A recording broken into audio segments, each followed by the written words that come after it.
that I've had to adapt to so many things that there are only so many problems, and there are unlimited ways to change them as far as I'm concerned. So when someone who has more variability meets somebody with less variability, the one with the most variability will dominate and be able to help. How do you turn off?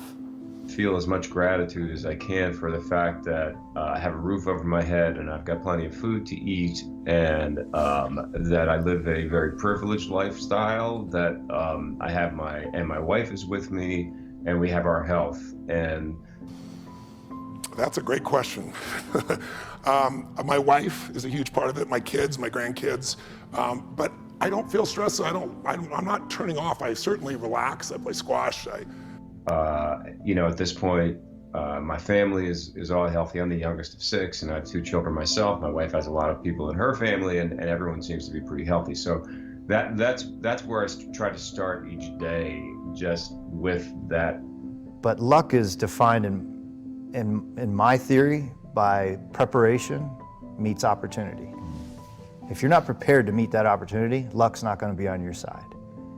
And that's where a lot of good drivers, male, female, younger, older, they're just not able to find that right timing element to match with their luck, to make it to the big time and to be able to maintain it like I've been blessed and privileged enough to do for 20 years. Do the right things on the top line, the bottom line will follow. And what they meant by that was, if you get the right strategy, if you have the right people, and if you have the right culture at your company.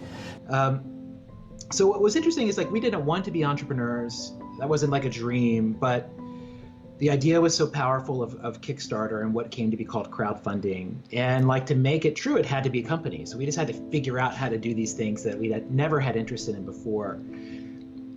You have your strengths that are recognized and your weaknesses and shortcomings that are accepted, not criticized, but that you're also supported in working out and working through.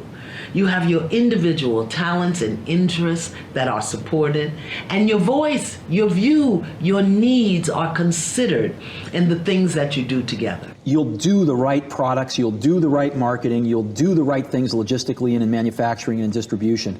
And if you do all those things right, the bottom line will follow. And what's interesting is that, like, it's quite painful to be learning so iteratively, but also it lets you second guess a lot of assumptions that other people just like don't even think about. You're just like, why does it work that way? And in a healthy relationship, you get to be you as you change and shift and grow without being expected to be who the other person or people need and want you to be in order to keep them comfortable.